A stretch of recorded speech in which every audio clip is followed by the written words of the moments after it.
জিন্দাবাদ বাগানকে হাজিরা 550 টাকা দেখ লাগে বাগানকে 550 টাকা হাজিরা দেখ লাগে বাগানকে হাজিরা 550 টাকা হাজিরা দেখ লাগে আসাদ জিন্দাবাদ Justice for Santhal. We want ST.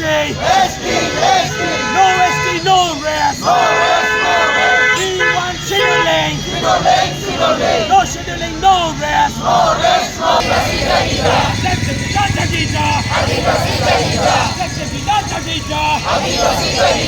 Assad Jindabad. Assad Jindabad. Justice for Santhal. Justice for Santhal. We want justice.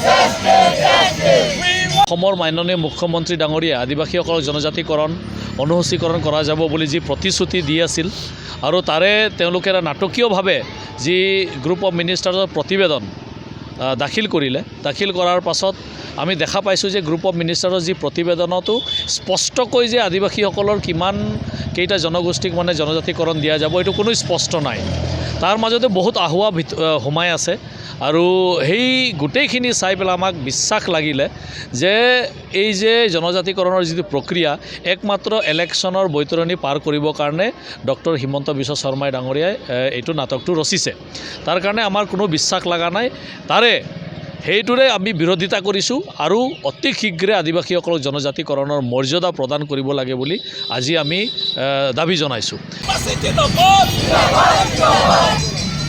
বাগানকে হাজিরা 550 টাকা দেখ লাগে বাগানকে 550 টাকা হাজিরা দেখ লাগে বাগানকে হাজিরা 550 টাকা হাজিরা দেখ লাগে আসাদ জিন্দাবাদ justice for Santhal. We want ST. No ST, no rest. We want scheduling. No scheduling, no rest.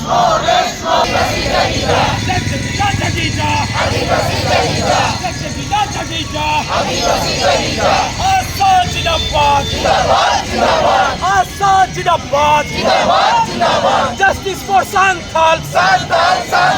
Justice for Santhal.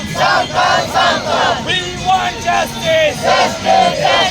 We want অসমৰ মাননীয় মুখ্যমন্ত্ৰী ডাঙৰীয়া আদিবাসীসকলক জনজাতিকৰণ অনুসূচীকৰণ কৰা যাব বুলি যি প্ৰতিশ্ৰুতি দি আছিল আৰু তাৰে তেওঁলোকে নাটকীয়ভাৱে যি গ্ৰুপ অফ মিনিষ্টাৰৰ প্ৰতিবেদন দাখিল কৰিলে দাখিল কৰাৰ পাছত আমি দেখা পাইছোঁ যে গ্ৰুপ অফ মিনিষ্টাৰৰ যি প্ৰতিবেদনতো স্পষ্টকৈ যে আদিবাসীসকলৰ কিমান কেইটা জনগোষ্ঠীক মানে জনজাতিকৰণ দিয়া যাব এইটো কোনো স্পষ্ট নাই তাৰ মাজতে বহুত আহুৱা সোমাই আছে আৰু সেই গোটেইখিনি চাই পেলাই আমাক বিশ্বাস লাগিলে যে এই যে জনজাতিকৰণৰ যিটো প্ৰক্ৰিয়া একমাত্ৰ ইলেকশ্যনৰ বৈতৰণি পাৰ কৰিবৰ কাৰণে ডক্টৰ হিমন্ত বিশ্ব শৰ্মাই ডাঙৰীয়াই এইটো নাটকটো ৰচিছে তাৰ কাৰণে আমাৰ কোনো বিশ্বাস লগা নাই তাৰে সেইটোৰে আমি বিৰোধিতা কৰিছোঁ আৰু অতি শীঘ্ৰে আদিবাসীসকলক জনজাতিকৰণৰ মৰ্যাদা প্ৰদান কৰিব লাগে বুলি আজি আমি দাবী জনাইছোঁ